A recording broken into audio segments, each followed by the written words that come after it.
welcome to Talking With. Today we are talking with Amitav Acharya, who is a fantastic scholar in very many areas. Amitav and I have had contact over a number of years and exchanged many fruitful ideas, and not only in international relations, it seems that we have also a lot of ideas in common in philosophy. Amitav is a professor and UNESCO chair at the School of International Service at the American University in Washington, DC, and past president and the first non-Western president of the International Studies Organization. And I think this is an important achievement you have made among your other achievements, Amitav, that you have started this movement to make an intellectual change in the way we think about international relations. And I think here you have an excellent background, Amitav, for what is going on in the world today, because you are born in India, in Odisha. You have worked, studied, and lectured in a lot of places in Asia, in China, in Japan, and you have also studied and lectured in Canada and North America. So you know the Western and the Asian world. But what I find very important is we see that the Asian world is coming up. China is coming up, India is coming up, East Asia, Southeast Asia are all coming up. So we need the input that you have, Amitav, for seeing the world not from a Western-centric part, but from also from an Asian perspective, but actually from a world perspective. With these words, I will say welcome to you. I will also introduce that you have written a very important book, in my opinion, which is called The End of American World Order, which came out in the second edition here in 2018. And that book, I think, was one of the things which connected us, you and me, in the first place, to discuss what is the world like now and tomorrow. So with these words, I will put my only question, which I have prepared for you, Amitav. Amitav, how do you see the world today and tomorrow? Thank you, Karsten, and really thank you for inviting me to have this informal conversation between us. And again, you put it, we have known each other for a number of years, at least virtually, and I do admire your work on regions, how the world is becoming regionalized, and that's one of my favorite topics as well. Just to add a couple of more things to what you said about introduction, I was born in India, but I did also my doctoral work in Australia. So let's not forget that Australia is kind of a part of the West, but not in the West.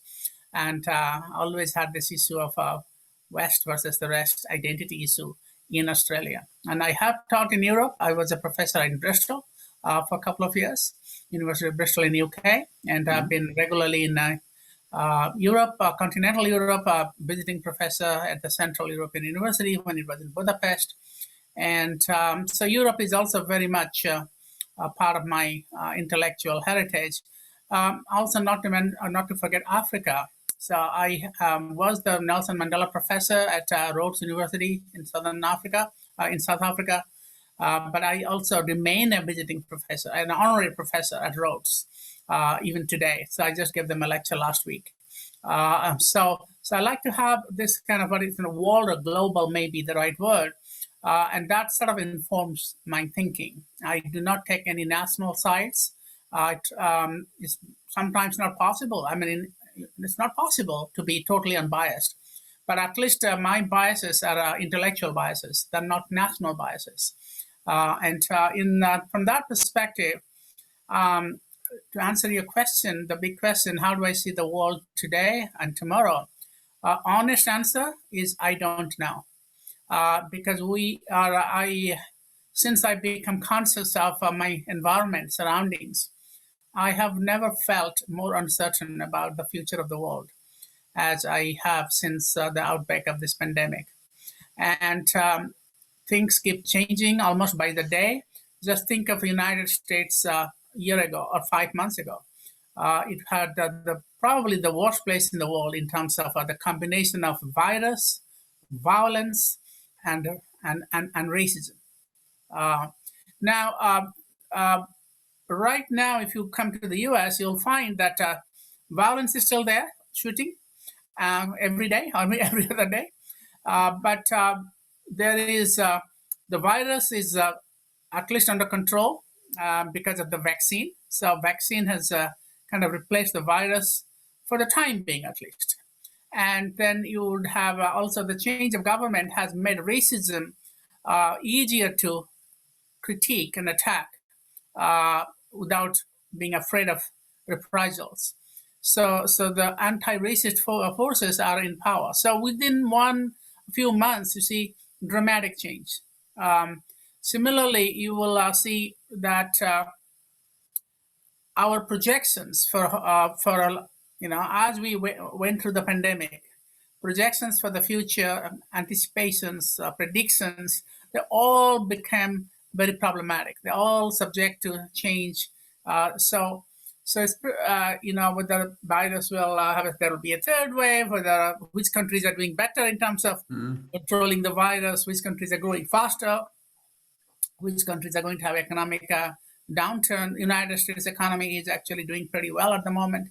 Last year it wasn't, and so all predictions about India is very mixed.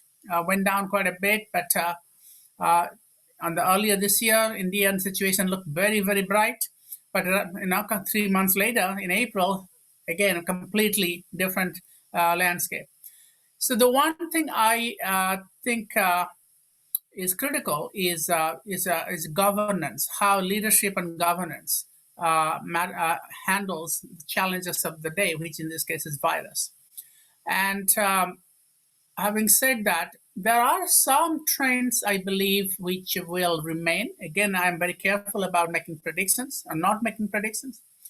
One trend is, I think, the global power shift from the West to the rest, and particularly to Asia, I believe will continue.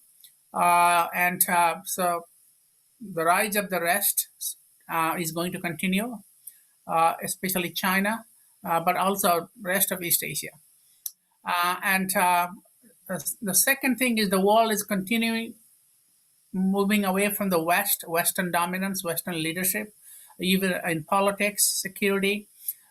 So more regionalization is happening. We saw East Asian countries sign this big trade agreement at the height of the pandemic last year. The RCEP, Regional Comprehensive Economic Partnership. Yeah. And also, regions are coming into their own, and that's a trend that continues from before the pandemic. The post-Western, what I call the multiplex world, where regional centers become more significant, where you have the Western influence diminishes, the United States loses its ability to shape world order after its own image, and also the liberal international order that only 3 years ago people thought will continue and co-opt its challenges is in shambles. My book that you mentioned was the first book really to talk about the end of the liberal world order, not the decline of the US, but the international order America built. And that continues. I don't think Biden can revive it. He is beyond his capacity. The causes of the decline are structural, not just about who is in charge in which country. So I think we will see continuation of the change in world order to a post-Western, a multiplex, decentered, pluralistic, regionalized world. And that's all I can say in the broad picture. What I cannot make predictions is which individual countries will do better, and in terms of foreign policy or even economics. Hope that answers. That is also a broad scope. Perhaps for the viewers who did not read your book about the end of the American world order, and I remember well you wrote also in the book, this is not just a question about absolute decline or rise of the United States itself. It is a structural thing about a world order which the United States participated in bringing into being. Perhaps for the viewers, if you could just spend a few words on the ideas which you put forward in that book, and which you still build upon. Sure. So the first argument or the first point in that book was that I wasn't, and still I'm not talking about the decline of the US as a power, but the decline of the internal order that America had built and nurtured. So that's the liberal order. So my argument was that whether US is declining or not is still an unsettled question. But the order it built, the Western-dominated liberal internal order, is fragmenting and declining. So that was the first argument of the book. Yeah, yeah. And the second argument is that what comes next is not a traditional way of a multipolarity as people define it. So we have a bipolarity of the Cold War, then you have unipolarity of the US from 1990s, early 90s onwards, and then we have multipolarity. That's what the conventional geopolitical thinking has been. My argument was that multipolarity, or the polarity, is a very insufficient way to describe the world. It's just about distribution. Polarity is about distribution of material power, but there's a lot more factors that go into shaping world order, and those are not just material factors like GDP or military, but also ideas and the norms, which are very, very important, and also economic factors. Even though the decline of the US or West or Europe may affect global economy, it doesn't necessarily do away with global linkages. The global linkages, globalization will change, but won't end.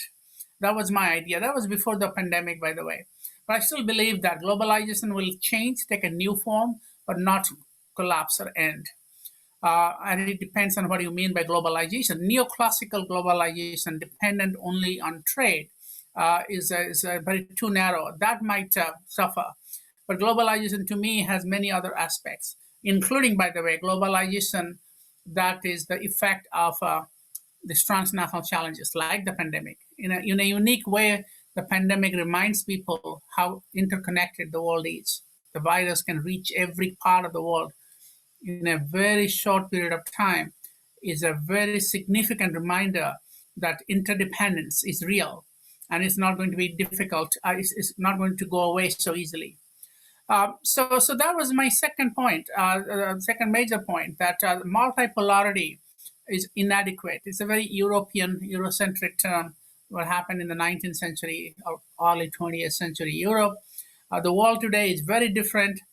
It has more transnational challenges. It has ideas and norms. It has international institutions that never existed in the 19th century, early 20th century. So I call it multiplex, a multiplexity, as opposed to multipolarity. Following from that, that the world will become more regionalized. And this is something I guess you and I agree on. Yes. That regions will become more important. Yeah. The idea of a seamless globality, global village. I mean, it's not going to. That's going to be part of the sort of picture, but regions will become more important economically, culturally, and politically. So I call them regional worlds. As the influence of a global hegemon, whether it was Britain or now after that United States, diminishes, you will see more regions coming into their own, cultural, economic, and political regions. So that was another argument. And the final argument, I'm just summarizing a very complex argument, that that we do have these rising powers like China, India, Brazil, South Africa. I actually had a chapter in the book which was titled the hype of the rest. That one should not be too hyping the role of these rising powers, because they face very significant challenges, economic, political, and economic challenges. They're not united. They're not coherent. They're not a homogeneous bunch. So I think regionalization probably is more real. But to say that somehow the rising powers, whether they are called the BRICS or the all these kind of emerging powers to kind of replace the West is also not realistic. There is too much hype going on, and on that point, you can see how the emerging powers have performed. Wide variation. China has done very well, but at a tremendous political cost. In terms of domestic political openness and all this has gone down quite a bit. India was doing very well because of the hype of the government that we beat the virus. Paid a very heavy price in February after April, and Brazil, South Africa, they're not done very well, and we don't know the situation in Russia and other places because of lack of transparency. So I think we have to be. I think the basic idea of the book is that we are entering a multi-centered, multiplex, not multipolar, but pluralistic, decentered, non-hegemonic, or post-hegemonic, decentered world, which is going to be the pattern, as opposed to kind of the singular liberal hegemony under the United States. And that key point of the book, I think, is still valid, although the pandemic might have made some changes, some challenges to some elements of my thinking. But I think the overall direction of the world to me is very clear and has been, I feel it has been vindicated. As you mentioned, I agree with you in these overall points, and this is things we have discussed over time. The regionalization of the world and what you call the multiplex theater model, in which not everything happens in one place, but there are a lot of different things going on, and different players can go from one theater to another or participate in multiple theaters at the same time. What I see now is, and this is especially, it came about as a rhetoric and a trade discussion under Trump, but I see it very seriously now here with Biden since the 20th January. The tendency of a new Cold War, a new split of the world in sort of two camps. It's a bit like a replay of George Bush in his Axis of Evil. Now the Axis of Evil just has two other country names. It's not Iran and North Korea so much. It is China and Russia in this optic. You may disagree. I will like to hear about that. What I see is that in this overall trend, which we agree upon on this multiplex world, the regionalization, this seems like a kind of temporary backlash, like a temporary what do you call it, counter movement. That the world sometimes, when it goes in one direction, sometimes forces come up and they cannot these forces coming up, they cannot reverse the overall trajectory of history, but they can for a time, for a certain number of years or months, they can sort of give a backlash into what is going on. What is your view of this, Amitav? On one part of your question is about the foreign policy shift, a change from Trump to Biden. And there is no question that Biden has revived the traditional democratic so-called internationalist policy with all its dangers and risks. So the big change is attitude towards Russia. Is definitely a big change, but it is very similar to Obama. very similar to Obama's policy towards Russia. On China, it's a little more complicated because Trump was very unpredictable. One day he was friends with Xi Jinping. The other day, it was China virus, and it was a really unpredictable policy. He, of course, did not want to have a war with China, and neither I don't think Biden is going to risk a war with China. But the rhetoric is the human right democracy rhetoric, which was completely missing from Trump, has now come back in the Biden administration, criticizing China for human rights, democracy. But that's again predictable because this is a liberal foreign policy. Intervention sometimes may happen, but it's not promoting human rights, democracy, talking about criticizing regimes which the United States sees as not democratic. Those things are predictable changes in the Biden administration. The question that remains to be seen, and I think it's too early in Biden administration, whether this administration will actually get into any interventions, foreign conflicts. There is always the liberal impulse to intervene and in any conflict that for whatever reason, for both material reasons, but also for ideological reasons. So ideology is back here, but we don't know how far they will take it, especially in a pandemic world. I think Biden's main focus for the last several months he has been president has been domestic. So the big changes you see from Trump to Biden are actually in the domestic arena, first and foremost. So how do you deal with the pandemic? How do you deal with the police shootings? How do you deal with racism? How do you deal with migration, and which is both domestic and international? Those are the big changes. In fact, migration and immigration is the area which is the shift from Trump to Biden is most dramatic. Ending the Muslim ban, allowing the dreamers to stay, and taking a much more open stance towards immigration. All these things are characteristic, big changes in U.S. foreign policy. But on the question of conflict and war, I think we need to wait and see how they handle the conflicts. I'm not talking about Myanmar. I don't think the U.S. will intervene in Myanmar militarily, but in Middle East, in particularly Middle East and North Africa, where war conflicts are likely, how provocative U.S. will be in in North Korea, towards North Korea.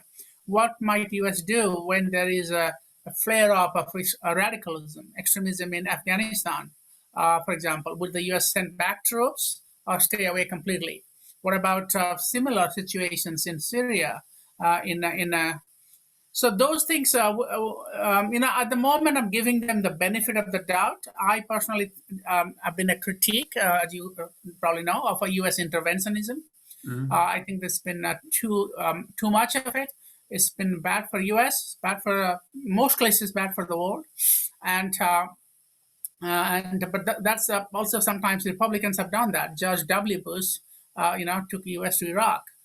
So let's wait and see what Biden is able to do on that front, or is willing to do. Stay away from those conflicts, or start tinkering. And I know you are concerned about Ukraine, Eastern Europe. I mean, this is I think the Biden probably will be more interventionist there, but at the moment it's a bit too early. But if Biden is going to use military force to solve these conflicts, then we're back to business as usual. I mean, it's not really much of a change. Trump was, in a sense, a bit different. The issue about Trump, however, you might think that Trump is, one thing about Trump that one should take note of and even appreciate is that Trump did not start a foreign war. Okay, fair enough. But he might have done harm in other ways. I would consider him responsible for the deaths of hundreds of thousands of Americans, for not implementing the way he handled the virus. Now it's very, many epidemiologists say that with better management, mask mandate, we could have avoided maybe half of the deaths that happened in the US. Okay, so these are American lives. What about foreign lives? I think if you take a not hands-off attitude towards dictators, you give them a little more free hand. So the tolerance for authoritarian rulers like Putin, in Philippines, the Duterte, all these have costs in terms of, so you don't intervene, but you are giving a relatively free hand. You are creating more impunity on the hands, in the minds of dictators to basically harm their own people. So what I'm saying is that it's a little more complex. That Trump's hands-off approach also has costs, and we should take that into account. So I don't know. I think one has to find a balance between a totally hands-off approach and a military interventionist approach. And the way to do that is to go at the roots of political causes of conflicts, like Arab-Israel, or in South Asia. And no U.S. administration has been able to do that successfully. It's much easier to send troops or stay away from it. In between, kind of calibrated foreign policy, where you also prevent the indirect costs of conflict. I mean, I'll give you a historical example if you give me a minute. The Nixon administration, 1969, announced what is called the Nixon Doctrine. That means the U.S. will not intervene in mainland Southeast Asia. And then the U.S. pulled out its troops by 75. Okay? So, hands off. No intervention. Very clear. But what happens in 1979? Genocide in Cambodia. So, in the Vietnam, from 75, in Cambodia, Pol Pot takes over in Cambodia, kills half of its own people. So you basically, hands off means you are allowing a dictator, a genocidal regime to take over with impunity. So I would like to keep that in the mind. The international community should multilaterally still be engaged in containing violence and abuse of human rights. If you don't do that, and if you say, I'm US, I will be isolationist completely and stay at home just because you don't like the previous administration, that also has costs. So keep that in mind. That a totally hands-up policy is also bad, just as this liberal interventionism that we can solve the problems of the world by imposing our solutions on others, which is a lot of liberal internationalism was about. That's also bad. I will make two one point and after that a question. Yeah. One point, as I see it, about this American human intervention, I see it as deeply hypocritical. This is my own point. Sure. Deeply hypocritical, because the United States had no qualms about supporting Pol Pot and his genocide when they could use Pol Pot against Vietnam, and they had just been beaten by Vietnam after 75.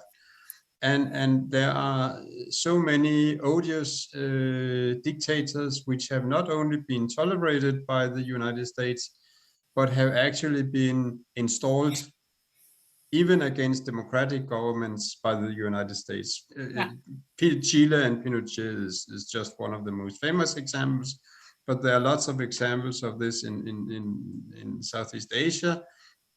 I made a list for myself a month ago, and it was deeply disturbing how many deaths which the American nation has been abetting and helping to bring about. And it is, I also see, I see this actually as a problem for democratic presidents, especially because they try to put this moral high ground for themselves, and often they still keep silent about those dictators which are American friendly and then only use the human rights issue against those who are not following United States orders. This is how I see it.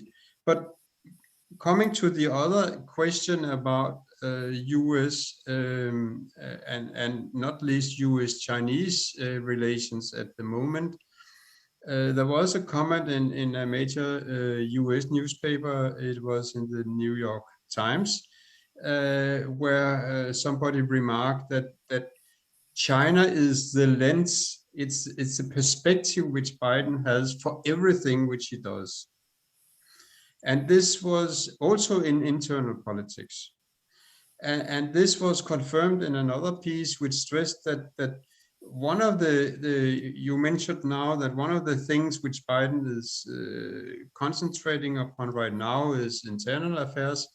But there was a piece which was actually written, which was actually, and this is also how I see it, putting the perspective that one of the reasons why Biden is so obsessed with expanding the growth rate of the United States is a paranoid fear. Sorry for using the word paranoid. It's my version, but it's a great fear by Biden that China would overtake the role as the biggest economy. And this was actually one of the things which Biden, in very strong emotional terms, broke out when already in his first meeting with the press as a president, and there was and it was a very friendly press. There was nobody from Fox News invited to ask the president.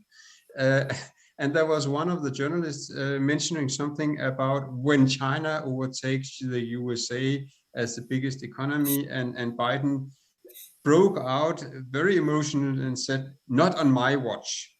So this was really one of the things which is driving. I think there are several indications from Biden's own words to people who have met him and talked deeply with him, and also from those who are like New York Times, who are deeply sympathetic to Biden, that this competition and rivalry with China is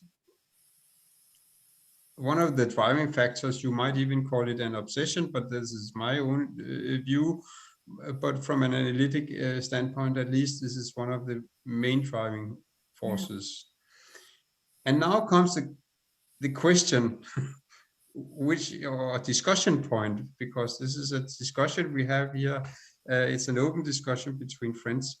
And that is, it seems to me in a way like Biden is painting himself into a corner here. Because if Biden is so obsessed, I could also just say the new administration, this would not make it too personal when I say it like that, but the new Democratic administration, they have a trifecta in both houses of Congress and in the White House. When they are so focused and so obsessed with this competition with China in everything they do in foreign policy, if they don't get anywhere with that, what then? If they cannot, I mean, they cannot beat China militarily, and I'm glad I'm quite certain there will not be a big war in the South China Sea, because in this case China is superior. There cannot be a containment. There was this long telegram, I'm sure you read it, Amitav, which was put in the Atlantic, which was a long strategy about containing China, and referring back to the long telegram which was sent by Kennan in Moscow, which set off the long containment of the Soviet Union. And that paper, the longer telegram it was called, had all the fingerprints of Jake Sullivan, the security advisor of all the content was like taken out of his of their ideas. So I'm quite sure that Biden and Jake Sullivan were the official, not the official, but the real authors of this. And they don't seem to get anywhere with that. How do you see that? Yeah, I mean, first of all, I agree with you. The very first point that U.S. foreign policy has been very hypocritical when it comes to applying standards, a lot of double standards, Yeah, support for yeah. dictatorships, and that's in the name of promoting democracy, human rights, and liberal order. So I have written about this in my book, and the End of American World Order, and also generally argued about this. I just would like to make one point, though. I'd like to tell this to my audience in Washington, and this is how I put it. Democrat or Republican, America will always be number one. Nobody in Washington is able to live with the idea, the very few exceptions, that America can be number two. If it is not China, it was Russia. It was not Russia. It was Japan. Japan as number one.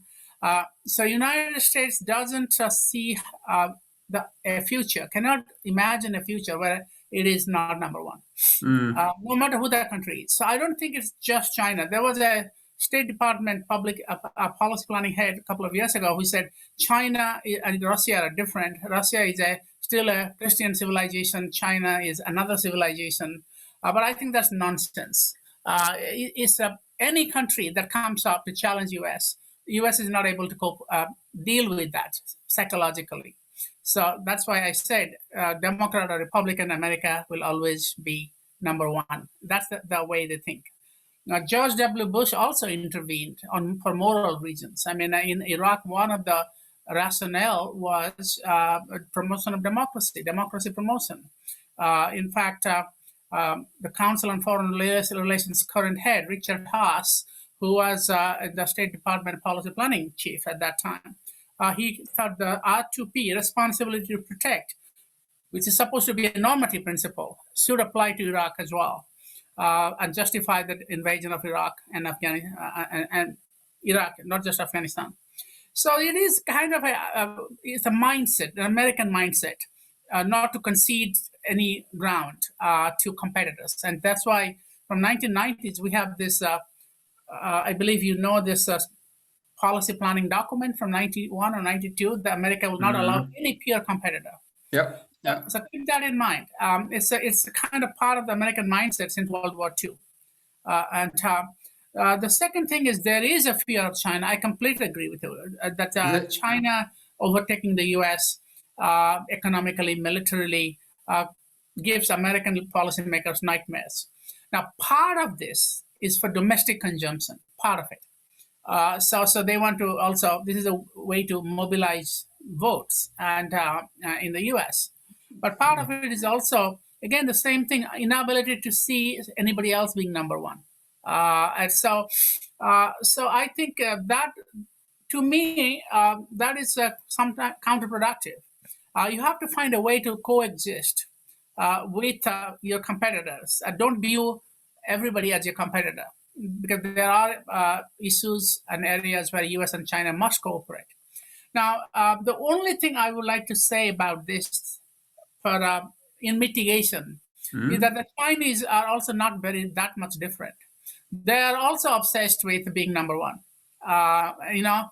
They may not say it in the same way. They may not, because China doesn't speak out in that loud, clear megaphone diplomacy that Americans are familiar with. But the Chinese society, especially the elite, they love the idea of being number one because they feel they were number one with some justification. They were the number one economy, a number one country in the world before the 18th century, 17th century, and they want to go back to that state. They had centuries of humiliation, and they want to go back to that stage. But they won't say that in public. They don't make it a kind of a domestic political agenda because their system is different.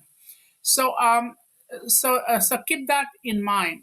I think China at the moment is number two because that has been the case, but it has made it from being number 15 to number 5 to number 3 to number Mm. 2 now. And I believe they would love to be number one again. Anybody who tells you otherwise, I beg to disagree because I've been in China. But the Chinese are more practical. They're much less ideological. That's the big difference in U.S. between the U.S. and China. The American, especially the Democrats, are so ideological about it. They put all this democracy, human rights, liberalism, and doing good for the world. What we are doing is good for the world. So front and center, it does sound hypocritical. The Chinese, whatever people may say, they don't want to impose an ideology or go to war for the sake of ideology. And they do know, for a variety of reasons, their own history, their own appreciation of their limitations, they are not going to frontally challenge the United States and risk a war. They might do it in a slow motion way. But for us, you and me, who are staying away from this debate and looking at it objectively, we have to then make up our mind. What do the rest of the world wants? Honestly, the rest of the world wants neither U.S. nor China. They want to have autonomy because they don't want to be cut up. Like I study Southeast Asia. Southeast Asia doesn't want to take sides on the U.S. and China. They see problems with China. They see problems with the U.S. And this was partly the case during the Cold War too. There are a number of countries who are non-aligned. They don't want to side with either the U.S. or the Soviet Union. And I think we will find that more and more countries would like to look for a third way. They want to keep their options open. They will hedge. They will, may even go to the extent to say, okay, we don't like either of you. A pox on both your houses, so to speak. Wherever they get a chance. That's why regions matter. Those regions were able to mobilize their own resources, and they can have more autonomy, and they can stay out of this very toxic rivalry that is developing between the US and China. So I think looking at regional autonomy, regional dimension is a very important way, not just because that's what is happening, but it may be a good normative framework, a good way to look at how we can manage stability in the world. Don't give in to either power. I never believed we are going into a two superpower world again, US and China, just like US and the Soviet Union. Because the Chinese are not ideological. They don't care they're not preaching Confucianism around the world. So they are practical, and they want to actually build up they're still way behind in terms of their standard of living. They may have a large economy, but that doesn't give them the standard of living of Americans, not to mention Europeans. So they want to still build their economy, and if their leaders go too far, there will be a backlash within China as well. So from that perspective, I agree with your basic point that the United States is obsessed with China, with competition with China, and that's kind of self-fulfilling and could be self-defeating. They should find a way to manage the problems of the world together. And I also think we should also look at what the Chinese current regime is doing, and they should also, get off their high horse and don't always be obsessed with being number one. The Chinese do not compare themselves with any other country. They only compare themselves with the United States. And I have noticed that. I've told them that how are you going to different from the US? Now, is China going to be a different kind of power? So make that point, and the rest of the world will respect you. That means making concessions on territorial disputes, not toning down disputes like South China Sea, India, Japan, and also some of the issues that are with the Belt and Road Initiative of economic costs and problems to the host nation associated with the BRI. Address this and just get on with your own life. And China benefits having the U.S. military presence in maintaining security in some parts of the world, not everywhere.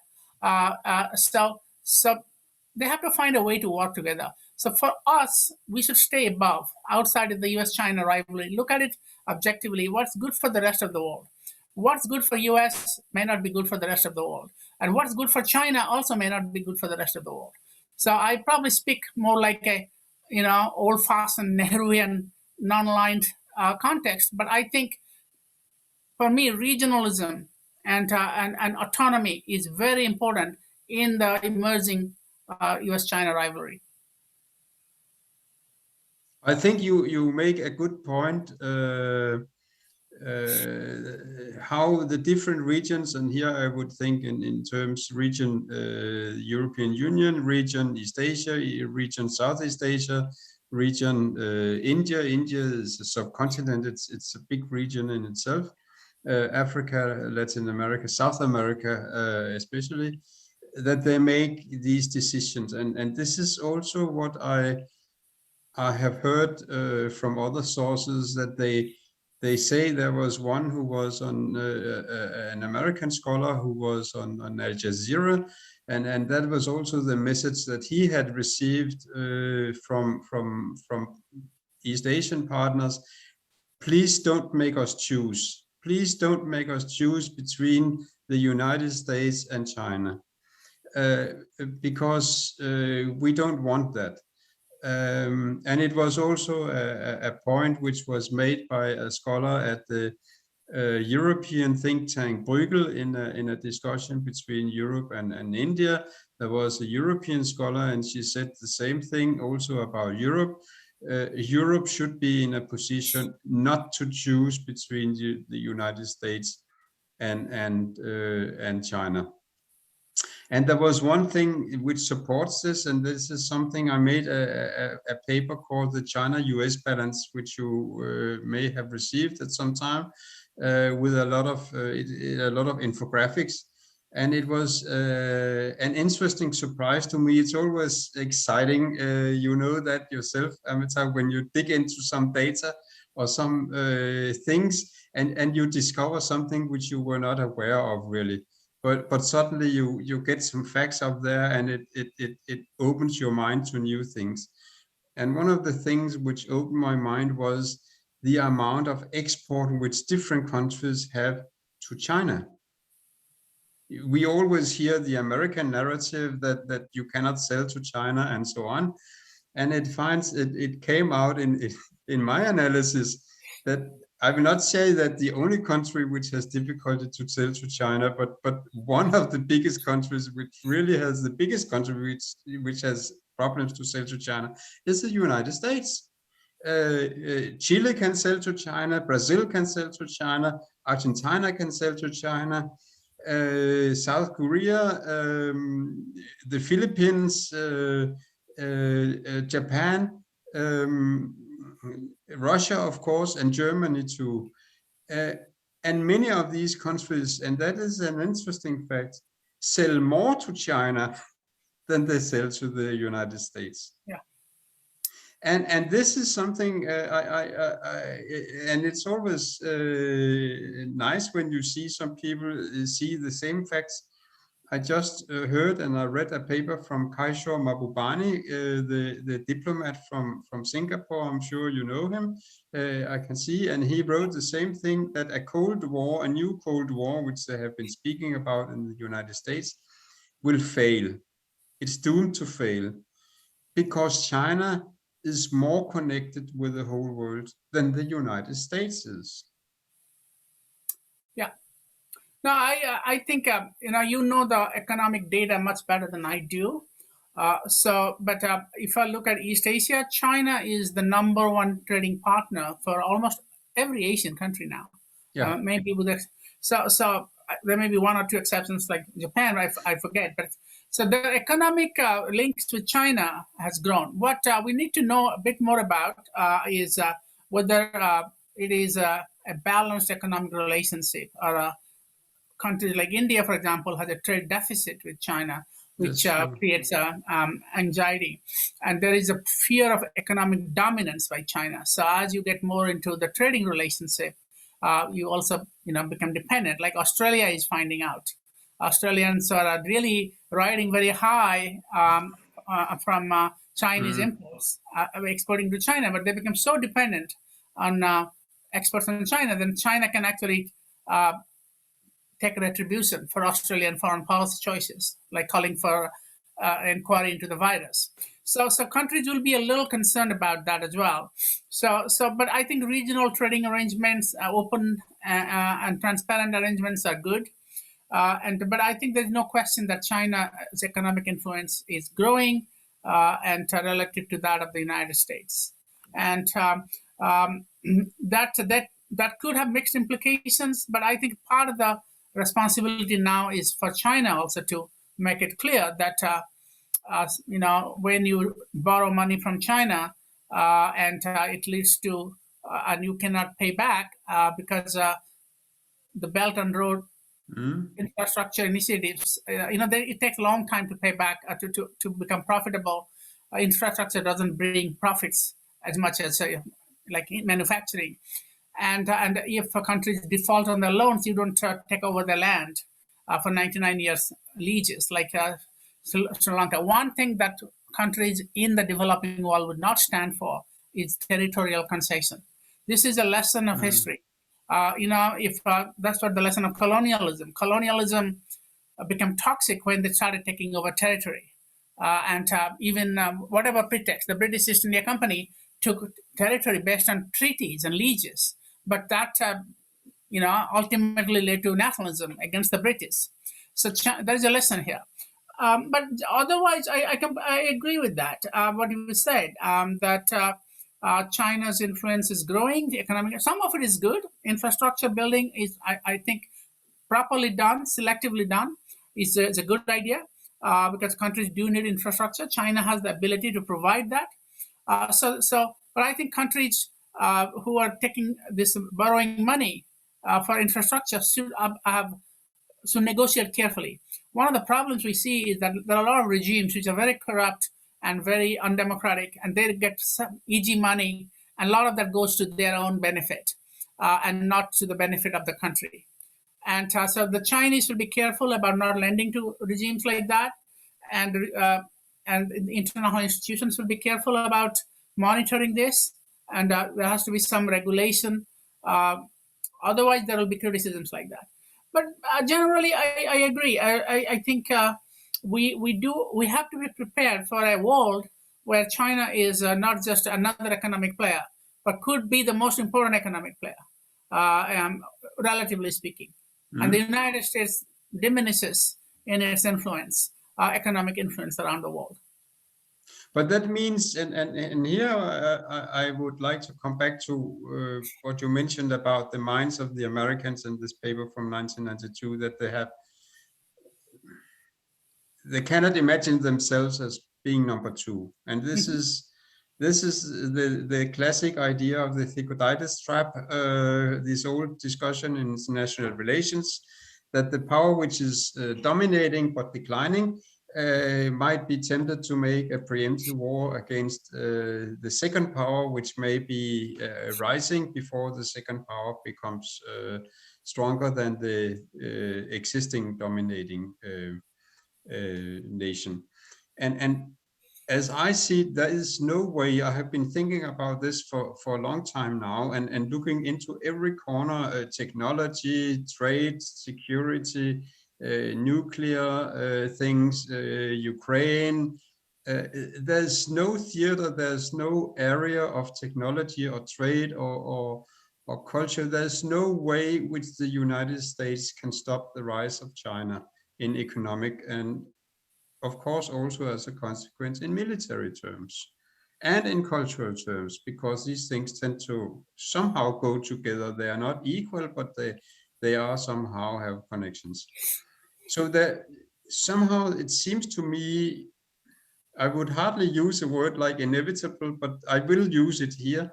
It seems inevitable to me that there must come some kind of mental breakdown in the United States, because if they cannot imagine themselves ever being number two, and this is exactly what is going to happen, and they cannot prevent it in any way, there must come a disconnect between reality and their mental state must be strong, because this is exactly what is going to happen.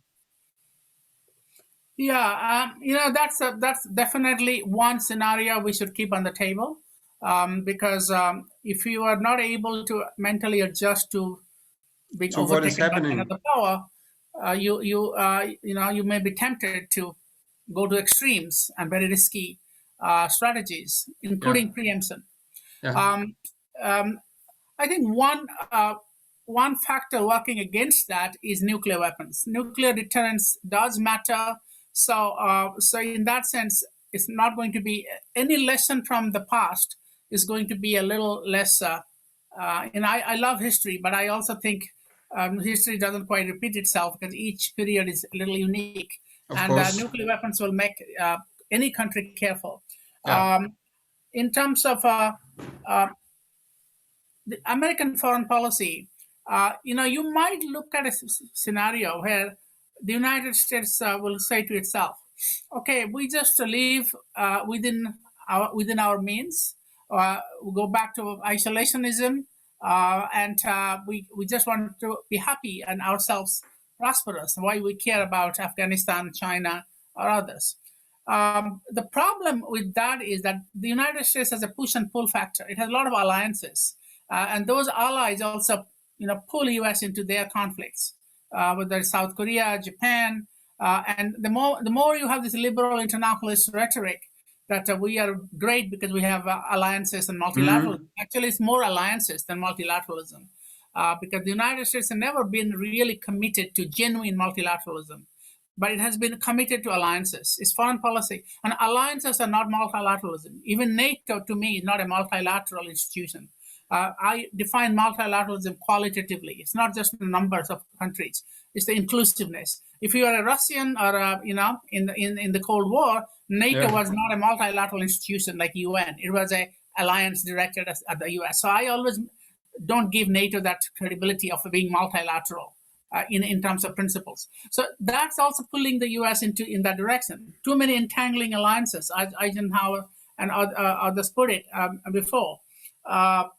A military-industrial complex, that's Eisenhower. The United States has domestic pressure groups which wanted to be engaged. Without these interventions and wars, military-industrial, sometimes you can say military-industrial and think tank complex. Yeah. They can manufacture. They like to see a bit of tension. I'm putting it in a kind of a conspiratorial way, but it is true. I mean that people realize that. So the United States need to have some change in its domestic politics, where people will realize that they can actually have a very happy life without all these wars and all these conflicts and getting involved everywhere. But to do that, they have to have a different attitude towards alliances and a different attitude towards the military-industrial complex, restructure the economy. But all these are big ifs. And until that happens, we will see that tension. And as I said, as a political scientist and a scholar, I do not want to rule out any scenario. I can't say preemptive war may never happen. It's not like the United States will deliberately attack China, but it could start with an accident, which can escalate. In fact, my biggest fear is not a pre-planned deliberate war, but an accidental war that gets out of hand. Out of hand. Yeah, and that could easily start in South China Sea, in Northeast Asia, in the Middle East. Well, the Middle East, China is not a big factor, but in Europe, the world is a very uncertain place. In that sense, I would like to give some credit to the Europeans, because the Europeans are, because of regionalism, they are more inward looking. In that sense, inward means what's happening in Europe. For whatever its fault is, the European Union is, maintaining some kind of a unity and cohesion, despite all this disunity from the new members and all that. And I think that does provide us a kind of a model what the rest of the world do. I do want to qualify the regions are not everything. We should not think regions can solve all the problems. Regionalism is not always very effective. Not every region has a European Union or even an ASEAN. So we have to also cooperate within and between regions. So we still need a multilateral framework. Yeah. But that framework is very weak at the moment. The global multilateral framework is very weak. And there is a danger that regional powers can be too assertive. But at the same time, I think we do need more kind of regional mechanism, even sometimes sub-regional mechanisms, multilateral mechanisms which are inclusive and even among like-minded countries. So for example, cutting across the ideological or north-south divide, say partnership between Germany, France, India, for example, or Germany, Indonesia. I think countries should build inclusive frameworks even across the regions where they see a common ground. And I hope that will come about as a result of the current crisis in multilateralism which is quite deep and acute. And the United States really need a soul searching. What kind of ideology they need? I think also, you remember, United States is a big country. So what people in New York and Washington think is not the same as what people think in the West Coast and in the Midwest. So the few times I have given lectures on U.S. foreign policy in the Midwest, I see a very different crowd. There is much less hype, much less, we are the greatest, Muhammad Ali kind of a mindset. And I would like to make it very clear that the biggest reason for the failure of liberal international order were the liberals themselves, because they were they hyped it. This is a substance of my book, the second edition. The liberals were slipping when the world was changing, and under Obama, and then they thought it would be Hillary Clinton, and the world will be just business as usual, back to liberal hegemony, and the ground was slipping beneath their legs. Yeah. And they suddenly woke up to Trump, and Trump had exploited the distrust of the liberal order in the United States, within the United States, distrust of free trade, distrust of foreign engagement. It was Americans that elected Trump, not Russians. Yeah. Well, you can say Russians interfered, but I think Americans elected Trump. Yeah. And the liberals were too arrogant they did not realize the world was changing. They stuck to this old narrative, and suddenly the big liberal establishment woke up and said, "Oh, the liberal order is in crisis. It's past." That's what I was talking about in my book. When I wrote this book in 2014, still Obama, still Hillary Clinton taking over, and nobody would take it seriously. Very few people. I mean, maybe one or two, Charlie Kupchan and others, but most people were singing the same tune. And liberal order taking over, co-opting China. And we told them, China cannot be co-opted. That's very insulting and very fanciful to say that countries like China, India, just because they benefited from globalization, can be co-opted by America. So who lost the liberal international order? My simple answer is the liberals. They should have been much more. So if they go back to the same, under Biden, they're in for another rude awakening. And the scenarios that you're talking about could become really real. So it's about time, but the discourse changes. I think there are some people in the Washington area who are talking about it, but I think they're still. I don't think anybody's expecting the liberal international order to come back. I mean, we put paid to that. I think some of criticism, such as myself and others, basically, in the end, it worked, but it had an impact, but it took a long time. The liberals were in denial for a long time.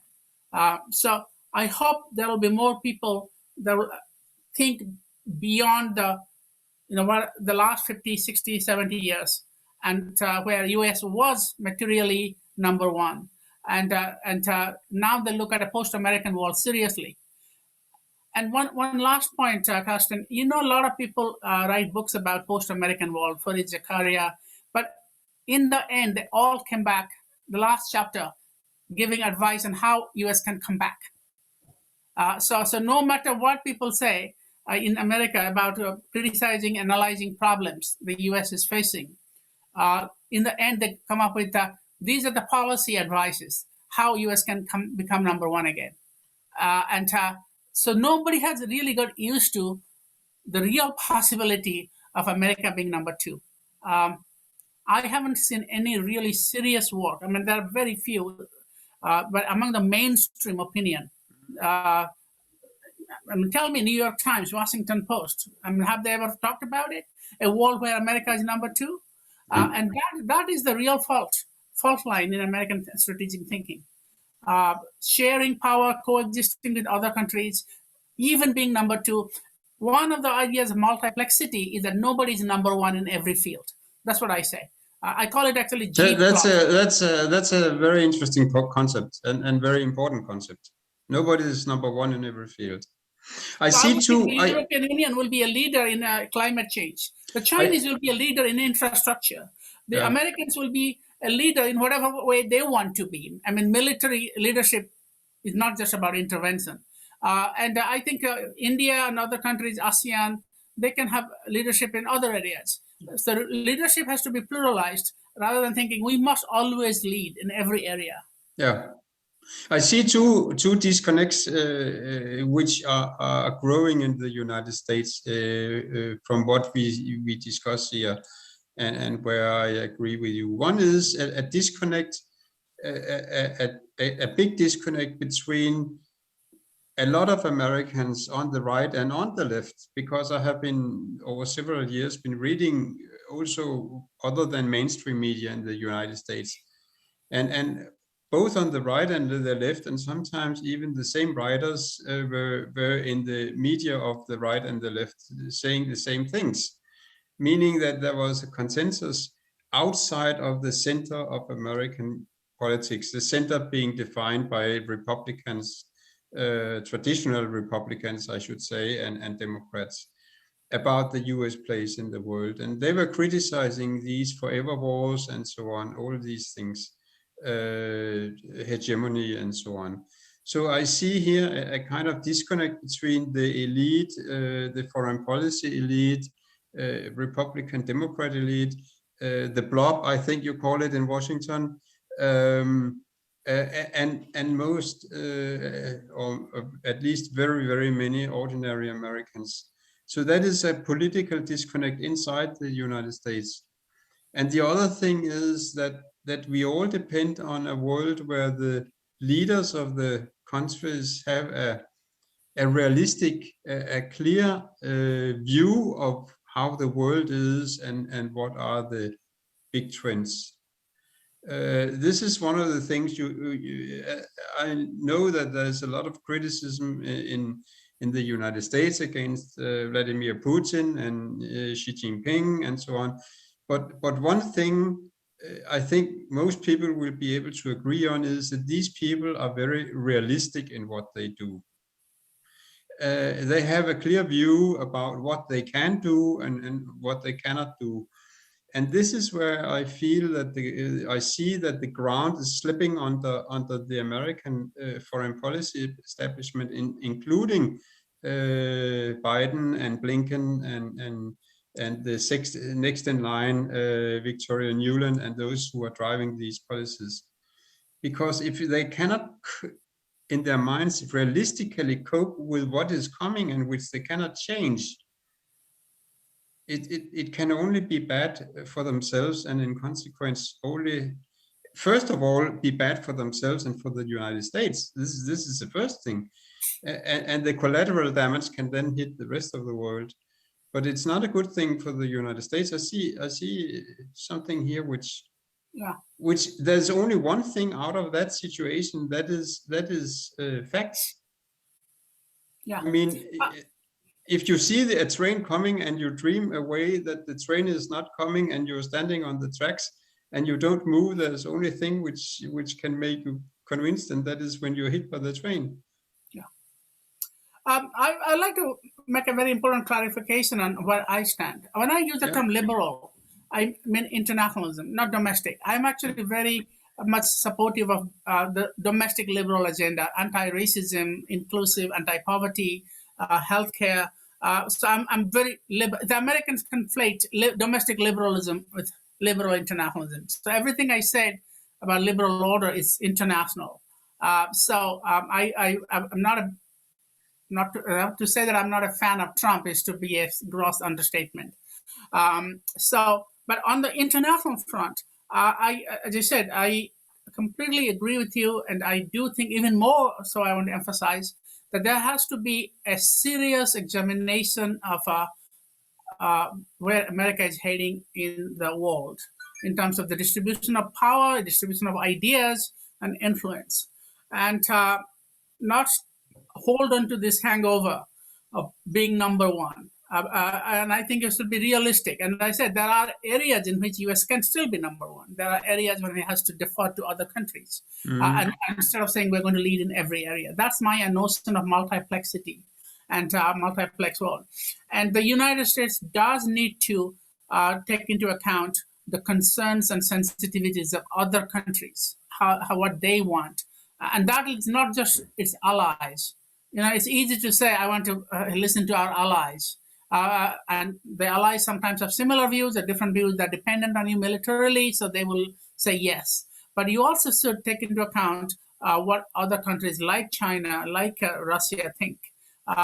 Because the world is not going to be homogeneous ideologically. It's always going to be diverse. There's no end of history. As Fukuyama once put it. I agree fully with you, Amitav. The world will be even more heterogeneous. And ideologically, look, today we have different ideologies. We have liberal democracy, eroding, but still there. We have authoritarianism, we have extremism, we have communitarianism. All these ideologies are going to be there. And so to say that history is over, our liberal democracy is, we think, is the best ideology and should be there for everybody, is really not going to work anymore. It never worked, by the way. A lot of the wars happened because of this ideological blindsidedness. So the question is, would the American establishment, again, would they really listen to the rest of the world? Because the term called group think. When a group think alive, I see a lot of group think in Washington. And I see a lot of group think in the U.S. establishment, in the mainstream journals. And, the ideological variation among journals and newspapers is very, we talk about the Wall Street Journal versus Washington Post. To me, that is still accepting the Americans' dominance and hegemony. So how we go about defending it, they may differ, but they're not going to really look at real transformation to a post-American world. And if we don't do this, it could really become dangerous. I'm concerned about it. But I have been frustrated living in Washington, listening to all the discourse from close quarters, that how people think alike and how reluctant they are to take into account other people's views and empathize with it without looking at it, oh, you're against us. But this is, you touch on a very important point about listening to the views of others, where I'm surprised. I'm really appalled. I think appalled is the right English word. Sometimes when I see how the United States, sometimes for no reason at all, tramples on even, I mean, one thing is to understand your rivals. I mean, for one thing is for the United States to understand China once they start to see China as a rival and sadly don't see them as a partner. But the United States has declared India as a partner. And then I see for no reason why does Biden's administration suddenly show disrespect for the economic naval zone of India and simply sail into it, humiliating a close partner of the United States, a strategic partner, which is India, for no reason at all. There's no reason to do this. And this is where I start to say, okay, there's this groupthink which you mentioned. There's something bad going on there, because if they cannot even have a basic respect for close strategic partners of the United States, like India, for instance, here, then there's a big risk that something bad is going to happen some way, because this is a lack of understanding of how the world between nations and countries and people works. Yeah, no, I think that's true. There is a certain amount of arrogance that comes with it. I remember doing some research for an article that looks at the role of Russia, India, and China. It came out in Ethics and International Affairs last year. I was shocked to find that President Obama, whom I otherwise respect, called Putin like a bored schoolboy in the back of the class. Now, if you think, and I sometimes think he really thinks Putin is a bored schoolboy in the back of the class. I mean, it's a personal insult. I mean, how do you expect people, if I know Putin is not everybody's darling and he's a dictator or whatever, but you are talking about diplomacy here. And so similarly, the tendency to dismiss China's achievements and all this is, I think there has to be more appreciation. And I am really shocked to see how little alternative views are heard in Washington. You can see the monographs and the policy reports written by the same people in the conferences and seminars. They may sometimes invite foreigners to talk, but even then, to get an invitation to this, you have to have some conformity, some connection. So I think there is an acute shortage of forums and platforms where you hear alternative views. Very few. It's all within it's an all American discourse. So little variations between Democrats and Republicans. On domestic front, significant variations, but on foreign policy, lot less. Until recently, people like Jim Rosenau used to talk about American foreign policy consensus. There's a long literature in international relations, foreign policy consensus from World War II to the middle of the Cold War. To me, that consensus is not dead. I mean, it kind of disappeared a little bit after the Iraq War. But to me, the American foreign policy consensus is remaining number one and defending the ground and not listening too much to outsiders, not putting yourself on their shoes and see why they think differently. And this is really a cultural problem, Karsten. I mean, it's if it doesn't, I wish America well. I mean, I think generally there are a lot of good things the United States has done for the world. Presidents are different, policymakers are different in different administrations, and the world does need America. But to say that we are the indispensable, what is this nonsense about indispensable power? I mean, Madeleine Albright, that's the kind of, actually jokingly once said that others may think differently, but why do we care? I mean, well, I don't know, it's half jokingly. I mean, that's the kind of mindset we need to change. And there are good, bright, talented people in the US. They mean well for the world. There are a lot of NGOs, by the way, in the United States, which are very globally humanitarian thinking. And the US has a lot to offer to the world, but they have to move out of this mindset and this so-called consensus about being great all the time, ever being great. Concede leadership to others, sometimes lead from behind. And if America can do that, it'll still be a very important player in the world. In my book, I did not say U.S. is going to be displaced. I said that U.S. will be maybe the first among equals. But then I revised my view in the second edition, because I think to be the first among equals, you still have to earn the respect of other countries. Like the British Prime Minister, first among primus inter pares. You still have to have the respect of other people, but Trump lost a lot of the respect, and others maybe, so you have to also have normative power, so U.S. still has a lot to offer in the world, a lot of positive things to offer in the world, but we need to have a change of the foreign policy making culture and more empathy for the rest of the world, especially those countries who have been behind for a long time and want to come up. And then also present a good role model. What is happening in the U.S. democracy, violence, doesn't really create a very good model for the rest of the world. The U.S. need to reform its domestic political system as well. And I would think that more it does that, the better it will be. Probably spend more time fixing itself at home and less fixing the rest of the world. But I see two topics here, and now this is a flexible hour which we have for discussion. We have now been talking for a little more than an hour, but I see two things here.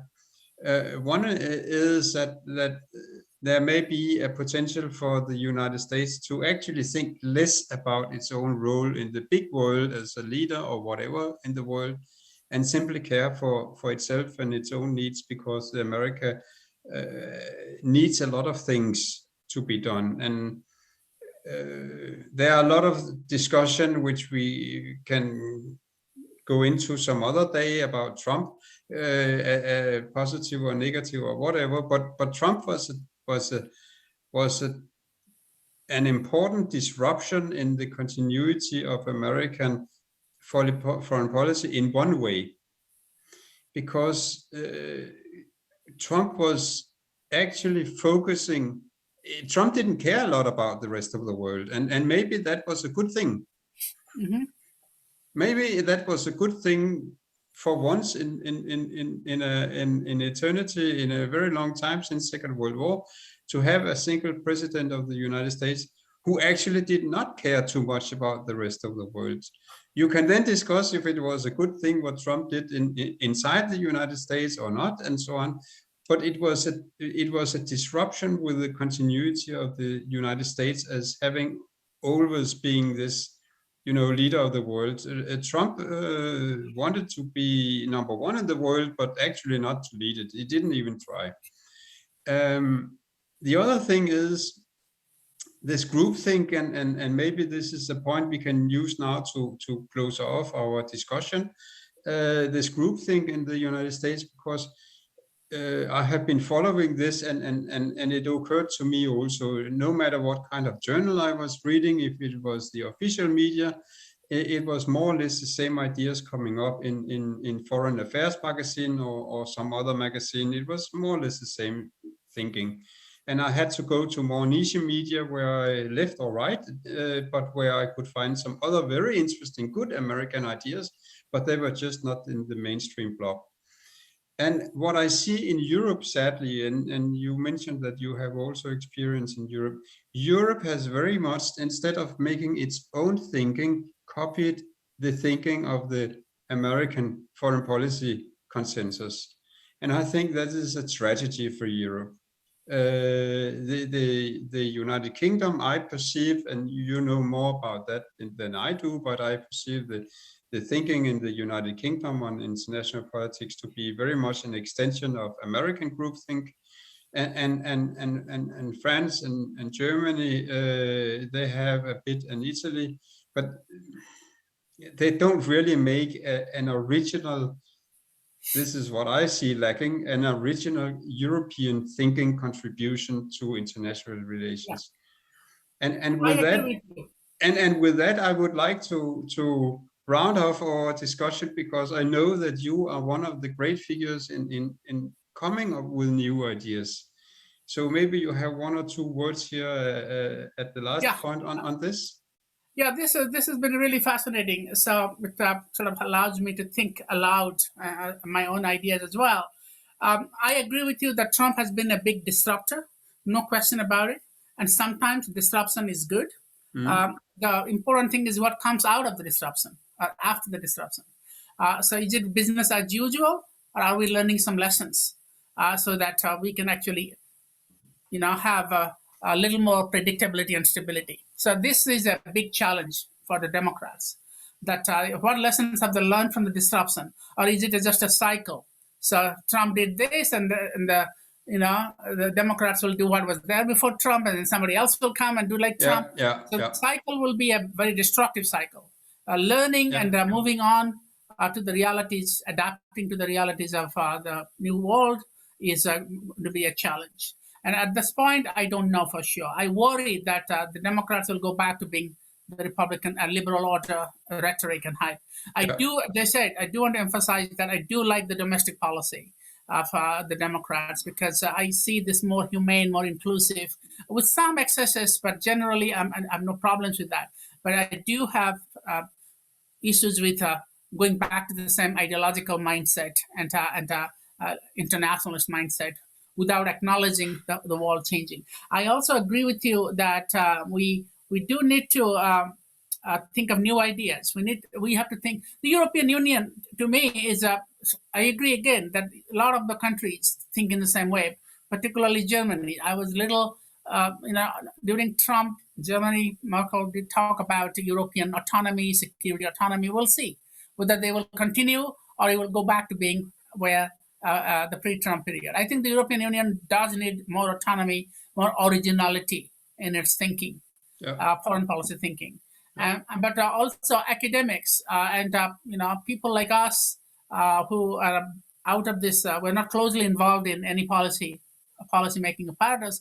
We should have our conversation like this to think of new ideas. And I think the idea of multiplex world, G plus leadership, and the idea of looking at more like a post-Western world order is very, very important. And we keep this conversation going. And thank you for again hosting this Yeah. and having me on today. It has been a pleasure to have you, Amitav, and I look forward to more discussions which we can have. We can also have discussions with more people.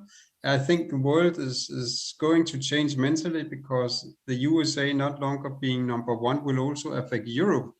They have outsourced their brain in foreign policy, thinking a lot to the Americans, and now they will be forced to think for themselves. And the same will happen to India and Africa and South America. So we are all in for a change, which will be very exciting, I think.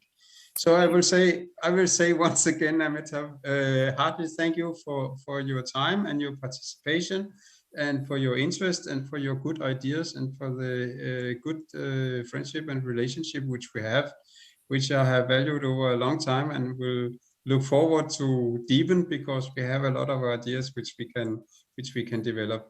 And then I will say to all our audience here in all the world, our audience in the United States and in China and Europe and India and Pakistan and Africa and South America and everywhere, thank you for your interest also of watching this episode of Talking with Amitav Acharya, professor at American University in Washington, D.C., and a person with a lot of insights from all over the world: Asia, Australia, Europe, America. So with this, I would say thank you and goodbye to all.